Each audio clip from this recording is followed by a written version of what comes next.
Neuro pulmo and centre for surgical excellence Sai Deepa multi speciality hospital Chandanagar Hyderabad. నమస్తే, నేను మీ హరిత. Present నేనున్నాను చందానగర్ లోని సాయి దీప మల్టీ స్పెషాలిటీ హాస్పిటల్లో. నాతో పాటు ఉన్నారు consultant orthopaedic surgeon and joint replacement surgeon doctor Arun Kumar యామ్సాన్ గారు. సార్ నమస్తే. నమస్తే. ఈ రోజు ఫ్రాక్చర్ గురించి, జనాల్లో ఉండే అపోహలు, ట్రీట్మెంట్స్ గురించి తెలుసుకుందామని వచ్చాను. అసలు ఫ్రాక్చర్ అంటే ఏంటండి? ఫ్రాక్చర్ అంటే మామూలుగా మన బోన్ ఏదైతే ఉంటుందో దాంట్లో కంటిన్యూటీ అనేది ఉండాలి. సో అది పగలడం కానీ విరిగిపోవడం కానీ జరిగినప్పుడు ఆ కంటిన్యూటీ అనేది ఉండదు బోన్లో. సో అది ఫ్రాక్చర్ అని అంటారు. కొందరు జనరల్ గా నడుస్తూ ఉంటే కింద పడిపోతారు, వెంటనే ఫ్రాక్చర్ అవుతుంది. అలా ఎందుకు జరుగుతుంది అసలు? ఇప్పుడు యూజువల్ గా మనం అలాంటి ఫ్రాక్చర్స్ పెద్దవాళ్ళలో చూస్తామండి. వాళ్ళలో ఏంటంటే బాత్రూమ్కి వెళ్ళినా కానీ చిన్నగా స్లిప్ అయినా కానీ కింద పడిపోతుంటారు. సో అలాంటి వాళ్ళలో అది ట్రివియల్ ట్రామా అంటుంటాం. కామన్ ఫ్రాక్చర్స్ సహజం, ఎందుకంటే వాళ్ళ బోన్స్ వీక్ ఉంటాయి. సో ఎల్డర్లీ పీపుల్లో మనం యూజువల్ గా అలాంటి ఫ్రాక్చర్స్ చూస్తుంటాం. స్మాల్ ఫాల్ తో బిగ్ ఇంజురీ ఎందుకు జరుగుతుంది? చాలా సార్లు ఏమవుతుందంటే పేషెంట్స్ ఏమనుకుంటారు, కింద పడగానే వాళ్ళకి మూవ్మెంట్ ఇవి వచ్చేస్తుంటాయి. సో వాళ్ళు మామూలుగా చేయి లేపడం కానీ కాలు కదిలించడం కానీ అలాంటివి చేస్తుంటారు. వాళ్ళకి చిన్న హెయిర్ లైన్ ఫ్రాక్చర్స్ అలాంటివి ఉన్నప్పుడు తెలియదు. సో అలాంటి వాళ్ళు ఏం చేస్తారంటే లేట్గా వస్తారు మన దగ్గరికి. అలాంటి టైమ్స్లో చిన్న ఇంజురీ బట్ వాళ్ళు వచ్చేసరికి మనకి అది మేజర్ ఫ్రాక్చర్ లా అయిపోయి డిస్ప్లేస్ అయిపోయి వస్తుంటారు. ఇంతకుముందు అన్నట్టుగా ఎల్డర్లీ పీపుల్లో చిన్న ట్రివియల్ ట్రామా అంటే ఎక్కువ మేజర్ ఫోర్స్ లేకపోయినా కింద పడ్డా కానీ వాళ్ళలో ఫ్రాక్చర్స్ అవుతాయి. హిప్ ఫ్రాక్చర్స్ కానీ పైన్ ఫ్రాక్చర్స్ కానీ చూస్తుంటాం, లేకుంటే రిస్ట్ లో ఫ్రాక్చర్ చూస్తుంటాం. They are very common fractures. So అలాంటి వాళ్ళలో మేజర్ ఇంజురీస్ అవుతాయి. బట్ మూవ్మెంట్ అది ఉండడం వల్ల వాళ్ళు స్ప్రెయిన్ లాగా అనుకొని కొన్ని రోజులు రాకుండా డిలే చేస్తుంటారు. కిడ్స్ లో, అడల్ట్స్ లో ఫ్రాక్చర్స్ కి డిఫరెన్స్ ఉంటుందా? యా ఉంటుందండి. కిడ్స్ లో బేసికలీ బోన్స్ స్టిక్కీగా ఉంటాయి.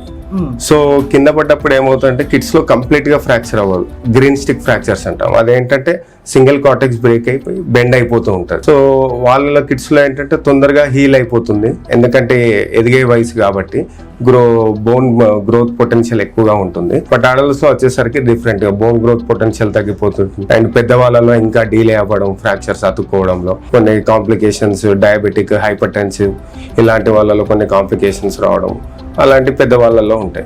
చిన్న వాళ్ళలో యూజువల్ గా మనం ప్లాస్టర్ తో ట్రీట్ చేస్తాము. సర్జరీ కూడా అవసరం పడకపోవచ్చు most of the time. Fracture అయిందని అసలు తెలుసుకోవడం ఎలా అండి? ఫస్ట్ ఫ్రాక్చర్ అయినప్పుడు ఇనిషియల్ గా పెయిన్ ఉంటుంది. పెయిన్ తో పాటు సడన్ గా వాపు పెరుగుతుంది. స్వెల్లింగ్ వస్తే ఖచ్చితంగా ఫ్రాక్చర్ అయిందని అర్థం? స్వెల్లింగ్ వస్తే అని కాదు, స్వెల్లింగ్ వచ్చే ఛాన్స్ ఉంటుంది. అంటే మామూలుగా జనరల్ గా డాక్టర్స్ ని అది ఫ్రాక్చర్ అయింది అంటే స్వెల్లింగ్ ఉందా అని అడుగుతారు కదా.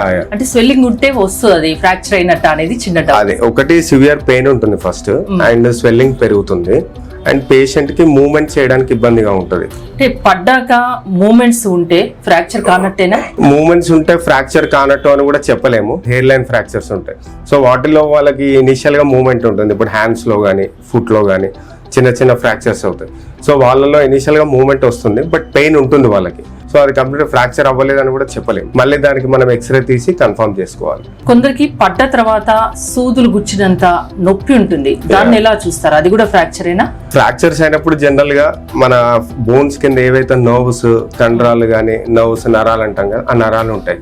సో కొన్నిసార్లు మేజర్ ఫ్రాక్చర్స్ ఏమవుతుందంటే బోన్ ఫ్రాగ్మెంట్స్ ఏవైతే ఉంటాయో వెళ్ళి నరం మీద ప్రిక్ అవ్వడము, నరం మీద కంప్రెస్ చేయడము చేస్తుంది.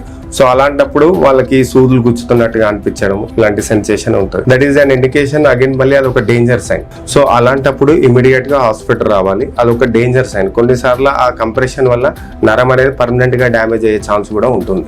సో అలాంటప్పుడు వెంటనే వచ్చి డయాగ్నోస్ చేసుకొని మనం దానికి సరైన ట్రీట్మెంట్ తీసుకోవాలి. దగ్గరలో ఉన్న హాస్పిటల్ కి మీ దాకా రావాలన్నా కూడా కొంచెం టైం పడుతుంది. ఆ టైం లోపు పడ్డ వెంటనే ఏం చేయాలి? పడ్డ వెంటనే ఏంటంటే వాళ్ళు ఫస్ట్ చేయి కానీ కాదు కానీ ఏదైతే దెబ్బ తగిలిందో కదల కొంచెం ఉంచాలి, అండ్ ఐస్ ప్యాక్ అప్లికేషన్ చేసుకోవచ్చు. తర్వాత వాళ్ళ దగ్గరలో ఏదైనా సపోర్ట్స్ ఉంటే చేయికి కానీ కాలు కానీ ఆ సపోర్ట్స్ ఇచ్చేసి కదలకుండా పెట్టేసి హాస్పిటల్ కి తీసుకొని రావాలి పేషెంట్. విలేజెస్ లో మనం చూస్తుంటాం బోన్ సెట్టర్స్ ఉంటారు. చాలా మంది ఇలాంటి కాళ్ళు చేతులు ఏదైనా ఫ్రాక్చర్ అయినప్పుడు వాళ్ళ దగ్గరికి వెళ్ళి ట్రీట్మెంట్ చేయించుకుంటూ ఉంటారు. నయమైన వాళ్ళు కూడా ఉన్నారు. మరి అలా చేయించుకోవచ్చా? దాంతో చాలా కాంప్లికేషన్స్ కూడా ఉంటాయండి. బేసికలీ ఏంటంటే విలేజ్ లో వాళ్ళకి తెలియక ఇరుగు పొరుగు వారు చెప్పింది వినేసి వెళ్తుంటారు. అలాంటి వాళ్ళలో కొన్నిసార్లు ఏమైతే వాళ్ళు మసాజ్ చేస్తుంటారు.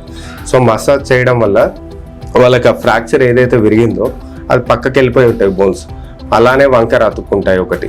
ఇంకొకటి వీళ్ళు గట్టిగా రుద్దడం తోమడం వల్ల మన హ్యాండ్లో ప్రెషర్ పెరిగిపోతుంది. సో కండరాల మీద ప్రెషర్ పడిపోతుంది. అప్పుడు కండరాలు దెబ్బతినే ఛాన్స్ కూడా ఉంటుంది. అండ్ కొందరిలో ఆ ఫ్రాగ్మెంట్స్ ఏవైతే ఉంటాయో అవి పక్కకి వెళ్ళిపోయి అతుక్కోకపోవచ్చు. అండ్ జాయింట్ స్టిఫ్ అవ్వడము, పర్మనెంట్గా నరాలు డ్యామేజ్ అవ్వడము, చెయ్యి కాలు వంకర పోవడము ఇలాంటివి అవుతుంటాయి. జారి పడడం వల్లనో లేదంటే యాక్సిడెంటల్ గా పడడం వల్ల వెంటనే ఎలాంటి సిమ్టమ్స్ కనిపిస్తే కొంచెం ప్రమాదకరంగా భావించాలి? ఒకటి, విరిగిపోయినప్పుడు మనకి చెయ్యి వంకర పోతున్నట్టుగా అనిపిస్తాయి. మామూలు హెయిర్ లైన్ ఫ్రాక్చర్స్ అయితే మనకి వంకరేం అవ్వదు, ఆ బోన్స్ అనేవి స్ట్రైట్ గా అలానే ఉంటాయి. సో మేజర్ ఫ్రాక్చర్ అయినప్పుడు ఈ యాక్సిడెంట్స్ లో కానీ పై నుండి దూకి కింద పడ్డప్పుడు కానీ ఏమవుతుందంటే బోన్ అనేది విరిగిపోయి ఒక ఫ్రాగ్మెంట్ పైకి ఒక ఫ్రాగ్మెంట్ కిందకి ఇలా వెళ్ళిపోతుంది. సో ఇలా అయినప్పుడు వంకర అయినప్పుడు అలాంటప్పుడు ఏమవుతుందంటే నరాల మీద కంప్రెస్ చేయడం ఒకటి, కంపార్ట్మెంట్ సిండ్రోమ్ అంటాం. కొన్నిసార్లు డీలే చేస్తే మజిల్స్లో వీటిల్లో ప్రెషర్ పెరిగిపోయి కంపార్ట్మెంట్ సిండ్రోమ్ దాని మీద ఒత్తిడికి గురవుతుంది. సో దానివల్ల మజిల్స్ కూడా డ్యామేజ్ అయ్యే ఛాన్స్ ఉంటుంది, నరాలు డ్యామేజ్ అయ్యే ఛాన్స్ ఉంటుంది. సో అది అలాంటివి డేంజర్ సైన్స్, ఇమీడియట్ గా వచ్చేసేయాలి. ఎలాంటి వాళ్ళకి సర్జరీ అవసరం అండి ఈ ఫ్రాక్చర్ వల్ల? మామూలుగా యూజువల్ గా చిన్న పిల్లల్లో అయితే ఎక్కువగా సర్జరీస్ అవసరం పడవు. నేను చెప్పినట్టుగా ఇంతకు ముందు స్టిక్కీగా ఉంటుంది అండ్ వాళ్ళలో అంత యాక్సెప్టబుల్ డిస్ప్లేస్మెంట్ పక్కకు తొలగిపోవడం అనేది పెరిగే కొద్దీ వాళ్ళకి సెట్ అవుతుంది. సో గ్రోత్ పొటెన్షియల్ ఉంటుంది. బట్ పెద్దవాళ్ళలో విరిగిపోయి జస్ట్ కొంచెం పక్కకి వెళ్ళినా కానీ మనం కంపల్సరీ సర్జరీ చేయాల్సి ఉంటుంది. అండ్ ఎల్డర్లీ పేషెంట్స్లో ఏదైతే ఉందో వాళ్ళకి కంపల్సరీగా మనం సర్జరీ చేయాలి. ఎందుకంటే చేయకపోతే కూడా కొన్నిసార్లు వాళ్ళు బెడ్లోనే పడుకొని ఉంటారు.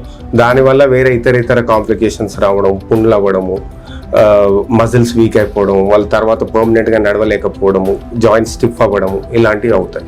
సో ఎక్కువగా పెద్దవాళ్ళలో యూజువల్గా మనకి అది ఎంతవరకు పక్కకు జరిగింది, ఎంత వంకర పోయింది దాన్ని బట్టి మనం డిసైడ్ చేస్తాం. ఈ ఫ్రాక్చర్స్ ట్రీట్మెంట్ లో లేటెస్ట్ టెక్నాలజీ ఏమైనా వచ్చిందా అండి? ఇప్పుడు మనం ప్లేట్స్ స్క్రూస్ అని వేస్తున్నాము. దెర్ ఆర్ 4-5 మెథడ్స్ ఉన్నాయండి. ఒకటి ప్లేట్స్ స్క్రూస్ వేయడము, ఇంకొక రాడ్స్ వేయడము, ఇంటర్లాకింగ్ నెయిల్స్ అంటాము. పెద్దగా నెయిల్స్ వస్తాయి, అదేంటంటే వేసి కింద పైన స్క్రూ వేసి ఫిక్స్ చేస్తాం, కదలకుండా ఉంటుంది బోన్. సో ప్లేట్స్ నార్మల్ గా వర్క్ చేసుకోగలరా అవన్నీ ఉన్నా కూడా బాడీలో? యా అంటే వాళ్ళకి మనం ఆపరేషన్ తర్వాత ఇట్ డిపెండ్స్ అండి. మళ్ళీ యంగ్ పేషెంట్స్ లో అయితే మనం మూవ్మెంట్ స్టార్ట్ చేయడానికి ఉంటుంది. బట్ పెద్దవాళ్ళలో ఏంటంటే బోన్స్ వీక్ గా ఉంటాయి. సో వాళ్ళలో కొంచెం టైం తీసుకోవాలి మనం నడిపించడానికి. దానికి ఒక 2 to 4 weeks టైం పట్టవచ్చు. యంగర్ పేషెంట్స్ అయితే మన ఫిక్సేషన్ బాగా చేశారు, పర్ఫెక్ట్ సర్జరీ చేశారంటే వెంటనే మనం మూవ్మెంట్ స్టార్ట్ చేయడము, అన్ని పనులు చేసుకోవడం జరుగుతుంది. ఈ ప్లేట్స్, రాడ్స్ ఇలాంటివి బాడీలో అమర్చినప్పుడు శరీరంలో అంటే లైఫ్ లాంగ్ ఉంటాయా అవి? అంటే మోస్ట్ ఆఫ్ ద టైమ్స్ అవి ఉన్నా కానీ ఏం అవ్వదండి. మనం వేసే ప్లేట్స్ కానీ స్క్రూస్ కానీ ఇవన్నీ మెడికలీ అప్రూవ్డ్ స్టెయిన్లెస్ స్టీల్ 360 నెలలు అని ఉంటుంది. సో అవన్నీ హాని అయితే ఏమి ఉండదు, మన బాడీలో ఎన్ని ఉన్నా కానీ ఏం అవ్వదు. బట్ కొన్నిసార్లు ఏమవుతుందంటే పేషెంట్స్ కి ఇరిటేషన్ రావడము, ఆ ఇంప్లాంట్స్ వల్ల స్క్రూస్ కానీ ప్లేట్స్ కానీ లూజ్ అవ్వడము, కొందరికి ఇన్ఫెక్షన్ అవ్వడము, సో పెరిగే పిల్లల్లో ఏమైనా గ్రోత్ని హ్యాంపర్ చేయడము, అలాంటి టైంలో మనం ఆ స్క్రూస్ ప్లేస్ తీయాలి. అదర్వైజ్ తీయాల్సిన అవసరం ఏం లేదు. ఫ్రాక్చర్ త్వరగా హీల్ అవ్వాలంటే ఏమన్నా డైట్ ఉందా దానికోసం సెపరేట్? కాల్షియం రిచ్ ఫుడ్స్ తీసుకుంటే బాగుంటుందండి. మిల్క్ కానీ, కర్డ్ కానీ, and protein rich diets. Non veg తినే వాళ్ళు నాన్ వెజ్ తీసుకోవడము, ఫిష్ తినడము, వైటమిన్ డి సప్లిమెంట్స్ ఇలాంటివన్నీ తీసుకుంటే వాళ్ళకి తొందరగా హీలింగ్ అనేది బాగుంటుంది. అండ్ స్మోకింగ్, ఆల్కహాల్ ఉన్న వాళ్ళ కంప్లీట్ గా ఆపేసేయాలి. అది ఎందుకంటే మళ్ళీ ఫ్రాక్చర్ హీలింగ్ ని ఆపేస్తుంటుంది. జనాల్లో ఒక అపోహ ఉందండి, చిన్న ఫ్రాక్చర్ కి అవసరం ఉన్నా లేకున్నా డాక్టర్స్ సర్జరీస్ చేస్తారు. ఇందులో వాస్తవం ఎంత? జనాలకి చాలా మందికి అభిప్రాయం ఉంది. కొందరు నా దగ్గర కూడా వచ్చినప్పుడు నేను వెంటనే సర్జరీ అంటే వాళ్ళు ఒప్పుకోరు వెంటనే.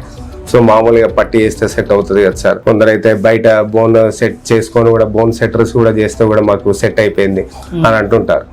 బట్ అది అన్నిసార్లు కాదండి. అవసరం ఉన్నప్పుడే మెడికల్ ఇండికేషన్స్ ఉంటాయి మనం సర్జరీ ఎప్పుడు చేయాలి అన్నది. సో అలాంటి మెడికల్ ఇండికేషన్ ఉన్నప్పుడే మనం సర్జరీ అడ్వైస్ చేస్తాం. అది పేషెంట్ ఏజ్ గ్రూప్ ఏంటి, ఎలా పడ్డారు, ఎంత ఫోర్స్తో పడ్డారు, ఆ ఫ్రాక్చర్ ఓపెన్ ఫ్రాక్చర్ ఉందా, చిన్న పీసెస్ లాగా అయిపోయిందా, దాన్ని బట్టి మనం డిసైడ్ చేస్తాం. సో పేషెంట్స్ అనుకున్నట్టుగా అలా ఏమి ఉండదండి. ఎవరికి వాళ్ళు డిసైడ్ చేసుకోకుండా ఫ్రాక్చర్ కాలేదు అట్లా అనుకోకుండా మీలాంటి డాక్టర్ దగ్గరికి వస్తే ఒకసారి ట్రీట్మెంట్ చేయించుకుంటే బెటర్, ఒక సజెషన్ తీసుకుంటే బెటర్, లైఫ్ లాంగ్ హ్యాపీగా ఉండగలరు. అవును. థ్యాంక్ యూ డాక్టర్ గారు.